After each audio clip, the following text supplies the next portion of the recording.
এই কিরে, আমার জমিতে আইল কাটে কেডা? এই ভাই, এই আপনার সমস্যা কি? আপনি আমার জমিতে আইল কাটেন কেন? আপনার জমি মানে?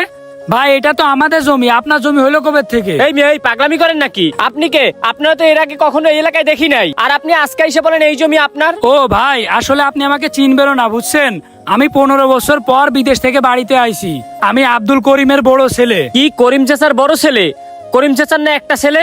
আপনি কোথা থেকে আসলেন? ভাই আপনি তো আমারে চিনবেন না, আমি তো বললাম আমি দীর্ঘ 15 বছর পর বিদেশ থেকে বাড়িতে আসলাম, এই কারণে তো আপনি আমাকে চিনতে পারতেছেন না। আমি দীর্ঘ অনেকদিন বিদেশে থাকতাম, তো এই কারণে এলাকার কেউই আমাকে তেমন চিনে না। ও আচ্ছা, আপনি করিম চাচার বড় ছেলে।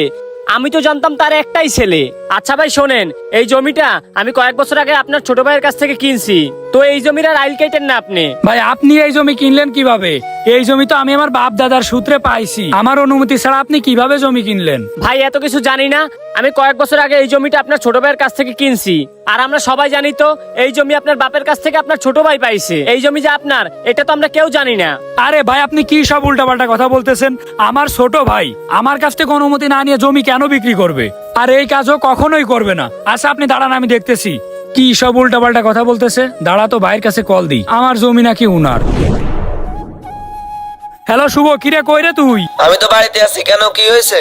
আরে আমাদের পশ্চিম মাঠে যে জমিটা আছে না, ওই জমিটার ওইখানে আইতো। ওইখানে আসতে পারবো না, এখন সমস্যা আছে। ওইখানে যাওয়া সম্ভব না। এখন আসতে পারবি না কেন? আমার একটা ইমার্জেন্সি কাজ আছে, আমি এখন এই মুহূর্তে আসতে পারবো না। আরে তাইলে একটা কথা শোন, এখানে একটা ভাই এসে বলতেছে এই জমি নাকি তুই উনার কাছে বিক্রি করে দিয়েছিস। ভাই তুমি বাড়িতে আসো, বাড়িতে আসার পর আমি তোমার সাথে এই বিষয় নিয়ে কথা বলতেছি। আর বাড়িতে আসা লাগবে কেন? আরে আমি আইছি জমির আইল কাটতে, ওই লোক এসে বাধা দিচ্ছে। আরে তুমি চলে আসো, ওনার সাথে ঝামেলা করো না, আমি তোমার সাথে কথা বলতেছি। আচ্ছা দাঁড়া, আমি দেখতেছি। কি হয়েছে ভাই, আপনার ভাই কি বললো? আরে ভাই ও তো কিছুই বললো না, বললো যে বাড়িতে আয় তারপর কথা বলতেছি। মানে বুঝলাম না, এখানে আসলো না কেন?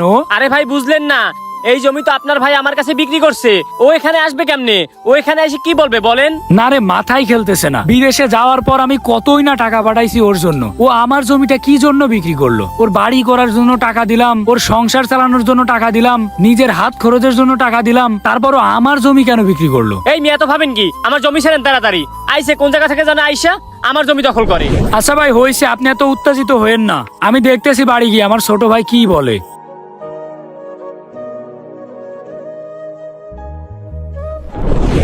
কিরে, আমি তো জমিতে গেলাম, জমি নাকি আমাদের না, জমি নাকি তুই বিক্রি করে দিয়েছিস। এটা আবার আমি কি শুনতেছি? ওই লোক এইসব কথা বলে কেন? এই শুভ, কি হয়েছে? আমি কার সাথে কথা বলতেছি? হ্যাঁ তুই যা বলছিস আমি শুনছি তো, কি হয়েছে এখন সেটা বল। আরে ওই লোক এইসব কথা বলে কেন? ওই জমি তো বাপের থেকে আমি পাইছি, ওই জমি তো আর তোর না। তুই নাকি ওই লোকের কাছে ওই জমি বিক্রি করে দিয়েছিস।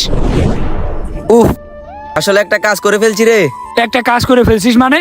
তুই আবার কি করছিস? আরে ভাই তোরে তো আমি বলতেই ভুলে গেছি, ওই জমিটা তো আমি বিক্রি করে দিয়েছি।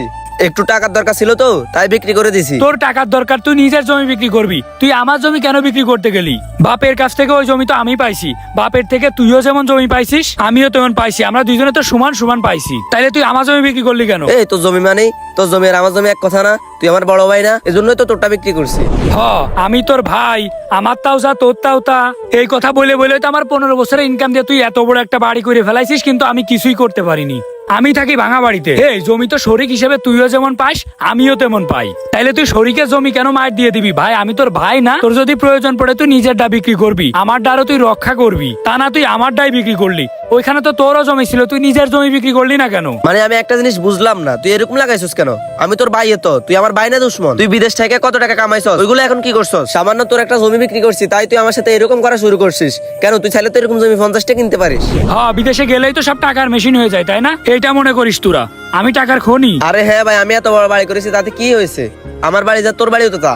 আচ্ছা ভাই, তাইলে তুই একটা কাজ কর, বাড়ি যেহেতু আমার টাকা দিয়ে করা, তাইলে বাড়িটা আমারে দিয়ে দে। তুই যেহেতু আমার ছোট ভাই, ভাইয়ের প্রতি এতই দরদ। এই আমি বাড়ি দিব কা? বাড়ি দিব কেন তোরে? এত কষ্ট করে বাড়ি তৈরি করছি তোরে দেওয়ার জন্য। ও আচ্ছা, তুই বাড়ি কষ্ট করে তৈরি করছিস, আমারে দিবি না তাই না? তাও আবার আমার টাকা দিয়ে তৈরি। তাইলে আমি আমার নিজের জমি কি জন্য তোরে বিক্রি করতে দিব? আমি বিদেশে যাওয়ার পর কখনো নিজের চিন্তা করিনি, সবসময় তোদের জন্য চিন্তা করেছি। আর তুই নিজের স্বার্থটাই দেখলি। তোদের জন্য কত পরিমাণে টাকা পাঠাইছি আমি, যে তোরা একটু ভালো থাকবি, তোরা একটু সুখে থাকবি। আর শেষমেশ এইটাই আমার দেখা লাগলো। এই যে 15টা বছর আমি বিদেশে খাটলাম, কি লাভ পালাম? বাপের জমিটাও পর্যন্ত পালাম না। তোরে আর কি বলবো ভাই, তোরা আমাদের মতো প্রবাসীদের তো মানুষ মনে করিস না, বলদ মনে করিস। এটি একটি বাস্তব ঘটনা। বাংলাদেশের অধিকাংশ প্রবাসী ফ্যামিলিতে এই ধরনের ঘটনা ঘটে থাকে।